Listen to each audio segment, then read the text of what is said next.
नमस्कार, the news 15 देख रहे हैं आप। मैं हूं आपके साथ तनुज दीक्षित। आइए नजर डालते हैं आज की तमाम 15 बड़ी खबरों पर।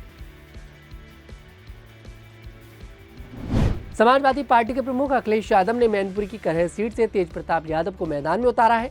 तेज प्रताप यादव ने सोमवार यानी कि आज अपना नामांकन दाखिल किया। तेज प्रताप यादव के नामांकन के बाद सपा प्रमुख अखिलेश यादव ने प्रेस कॉन्फ्रेंस की। उन्होंने कहा, यहाँ के लोगों ने समाजवादी पार्टी का हमेशा साथ दिया है। साथ ही उन्होंने बीजेपी पर गंभीर आरोप लगाते हुए कहा, चुनावी लाभ के लिए बीजेपी ने बहराइच में जानबूझकर दंगा करवाया है। जम्मू कश्मीर के गांदरबल में हुए आतंकी हमले पर राहुल गांधी ने कहा कि आतंकवाद के खिलाफ लड़ाई में पूरा देश एकजुट है। उन्होंने आतंकियों को जवाब देते हुए कहा कि उनका यह दुस्साहस लोगों का विश्वास कभी नहीं तोड़ पाएगा। उन्होंने इस हमले में जान गंवाने वाले लोगों के प्रति संवेदनाएं व्यक्त की और घायलों की जल्दी ठीक होने की उम्मीद जताई। गांदरबल में हुए आतंकी हमले में 7 लोगों की मौत हो गई। इनमें एक डॉक्टर और 6 मजदूर शामिल हैं। विमानों में बम की धमकी पर केंद्रीय नागरिक उड्डयन मंत्री राम मोहन नायडू ने कहा कि विमानों में बम की धमकी पर सरकार गंभीर है। मामले में कई जरूरी बैठकें की गई हैं। कई नियमों में संशोधन की तैयारी है।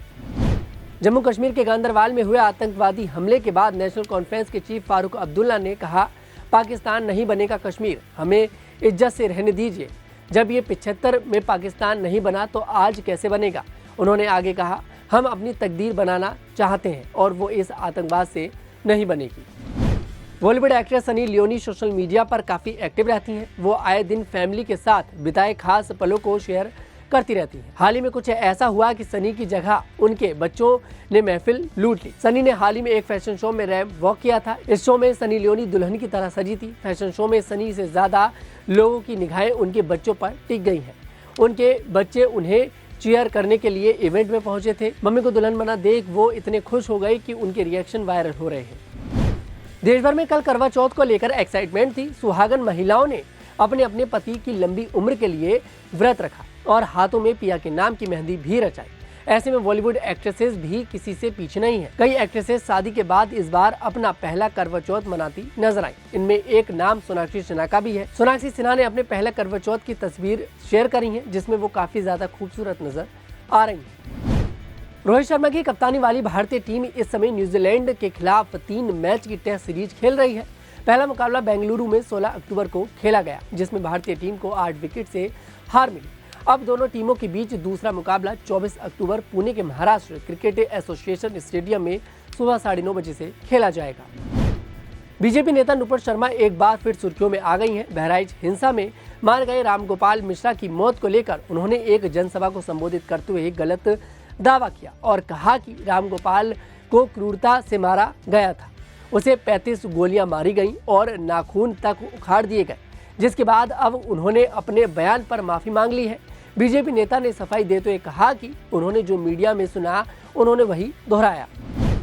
महाराष्ट्र विधानसभा चुनाव के लिए भारतीय जनता पार्टी ने 99 सीटों पर अपने उम्मीदवारों की पहली सूची जारी कर दी है। लिस्ट के मुताबिक उप मुख्यमंत्री देवेंद्र फडणवीस नागपुर सोती पश्चिम से, प्रदेश भाजपा प्रमुख चंद्रशेखर बावनकुले कमेठी से, मंत्री गिरीश महाजन जामनेर से, मंत्री सुनील मुंगटीवार बल्लारपुर से चुनाव लड़ रहे हैं।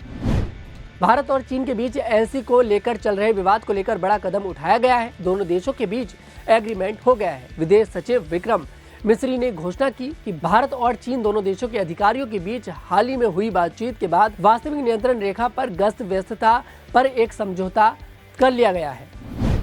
सलमान खान की एक्स गर्लफ्रेंड सोमी अली इन दिनों अपने बयानों के चलते खबरों में बनी हुई है। वो जल्द ही हिंदुस्तान आने वाली हैं। सोमी अली ने मीडिया से बातचीत में कहा कि वो जेल में जाकर लॉरेंस बिश्नोई से मिलना चाहती हैं। इसके अलावा उन्होंने कहा कि वो मंदिर जाकर माफ़ी भी मांगना चाहती हैं। हरियाणा के मुख्यमंत्री नायब सिंह सैनी ने रविवार की रात को मंत्रियों के बीच विभागों का बंटवारा किया। मुख्यमंत्री नायब सिंह सैनी ने गृह और वित्त विभाग अपने पास रखे हैं। वहीं अनिल विज को ऊर्जा और परिवहन विभाग दिए हैं। मनोहर लाल खट्टर सरकार में वह गृह मंत्री रह चुके हैं। केंद्रीय मंत्री राव इंदरजीत सिंह की बेटी आरती राव को स्वास्थ्य मंत्री बनाया गया है। नायब सिंह सैनी की सरकार में बीजेपी ने आरती सिंह राव को बड़ी जिम्मेदारी दी है। आरती हरियाणा की अटेली विधानसभा सीट से विधायक चुनी गई है। देश के दूरस्थ आदिवासी बहुल अचल छत्तीसगढ़ का सरगुजा जिला अब हवाई सेवा से जुड़ गया है। प्रधानमंत्री नरेंद्र मोदी ने सोमवार को वाराणसी से मां महामाया एयरपोर्ट का उद्घाटन किया और इसके बाद आसपास के जिलों को हवाई यात्रा की सुविधा का तोहफा मिल गया। इस मौके पर छत्तीसगढ़ के मुख्यमंत्री विष्णुदेव साय, राज्यपाल रमेन डेका, केंद्रीय नागरिक उड्डयन मंत्री राम मोहन नायडू मौजूद थे। समाजवादी पार्टी सांसद डिंपल यादव ने उपचुनाव में जीत का दावा किया है। उन्होंने कहा कि मुझे पूरा विश्वास है कि करहल सीट से समाजवादी पार्टी भारी बहुमत से जीतेगी। सभी कार्यकर्ता पूरी तरह से तैयार हैं। मेरा मानना है कि उपचुनाव बहुत बेहतर परिणाम आएंगे। आज की तमाम खबरों में सिर्फ इतना ही। बने रहे हमारे साथ द न्यूज़ 15 पर।